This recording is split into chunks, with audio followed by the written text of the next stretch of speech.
अस्सलाम वालेकुम व्यूअर्स, मैं हूं सना खान। तो आज के इस लेक्चर में हम देखेंगे प्रायोरिटी शेड्यूलिंग एल्गोरिथम किस तरह से वर्क करता है।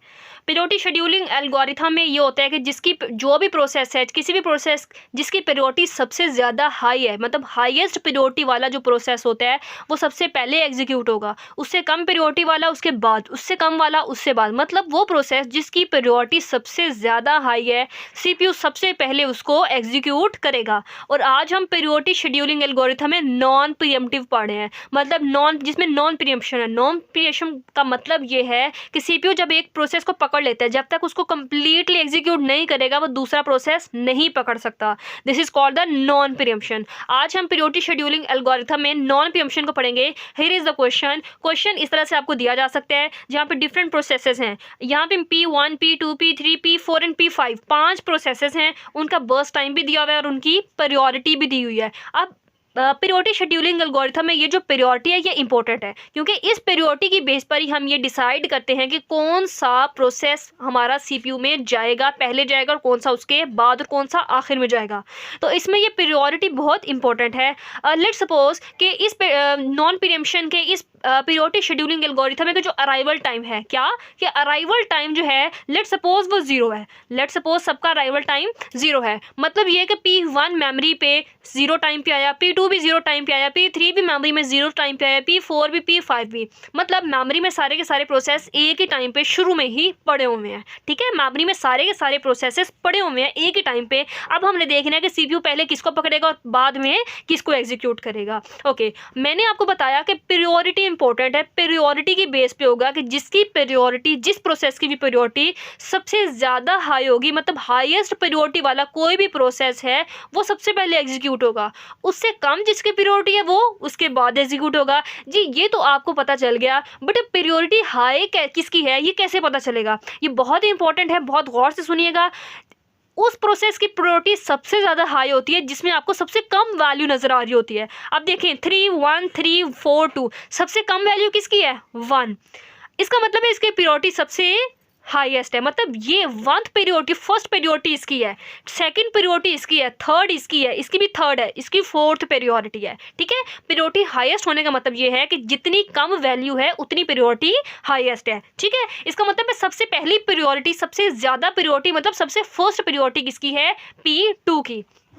इस तरह से हम इसको अब इम्प्लीमेंट करेंगे डायग्राम के थ्रू, जिस तरह हम पहले डिफरेंट शेड्यूलिंग एल्गोरिथम को इम्प्लीमेंट करना सीख चुके हैं। ओके, सबसे पहले हम बात करते हैं सबसे पहला प्रोसेस। देखें अब 0 टाइम पे सारे के सारे प्रोसेस मेमोरी में आ गए हैं, ये सारे प्रोसेस मेमोरी में पड़े हुए हैं। अब हमने डिसाइड करना है कि सीपीयू किस वाले प्रोसेस को पकड़ेगा और एग्जीक्यूट करेगा। ओके, अब जिसकी प्रायोरिटी सबसे ज़्यादा हाई है, सारे के सारे मेमोरी में पड़े हैं, ये इनकी प्रायोरिटी है। ये फर्स्ट प्रायोरिटी का मतलब ये है कि इस वाले प्रोसेस, मतलब P2 की फर्स्ट प्रायोरिटी है, मतलब P2 सबसे पहले एग्जीक्यूट होगा। सो हियर हम यहाँ पे लिखेंगे P2, अराइवल टाइम क्या है? 0।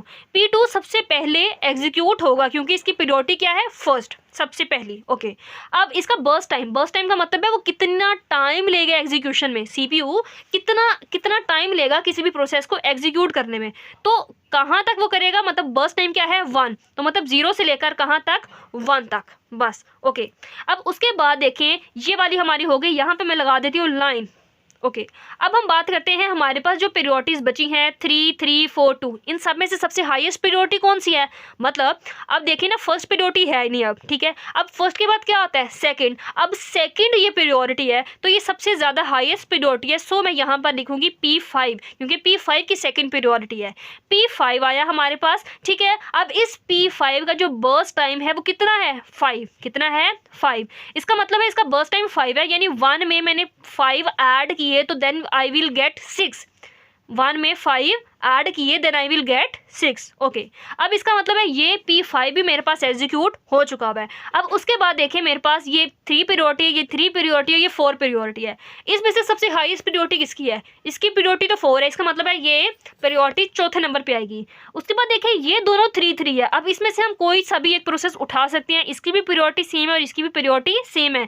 तो इसमें हम सीक्वेंस वाइज देखते हैं कि भाई पहले प्रोसेस 1 है तो प्रोसेस 1 को उठा लेते हैं। तो इसके बाद हमारे पास आएगा प्रोसेस 1। प्रोसेस 1 की प्रायोरिटी थी, इसके बाद इसका बर्स्ट टाइम है 10। कितना बर्स्ट टाइम है? 10। मतलब this is the 6 plus 10, 6 plus 10 किया तो मेरे पास क्या हुआ? 16। कितना हुआ? 16। ओके, इसका मतलब P1 भी मेरा एग्जीक्यूट हो चुका है। नाउ मेरे पास दो प्रोसेसेस बचे हैं, P3 और P4। P3 की जो प्रायोरिटी है दैट इज द 3 और P4 की 4 है। सो हमारे पास हाईएस्ट प्रायोरिटी कौन सी है? 3। हाईएस्ट का मतलब जिसकी वैल्यू सबसे कम है। हाईएस्ट प्रायोरिटी है 3, मतलब P3 की। अब P3 की हाईएस्ट प्रायोरिटी है तो P3 एग्जीक्यूट होगा। इसका जो बर्स्ट टाइम है वो कितना है? 2। इसका बर्स्ट टाइम कितना है? 2। मतलब 16 में 2 ऐड करो तो क्या होता है? 18। This is the finish time of process P3। Okay, अब उसके बाद हमारे पास मतलब ये P3 कंप्लीट हो गया। इस पे भी मैं लाइन लगा देती हूँ ताकि हमें आसानी से समझ आ सके।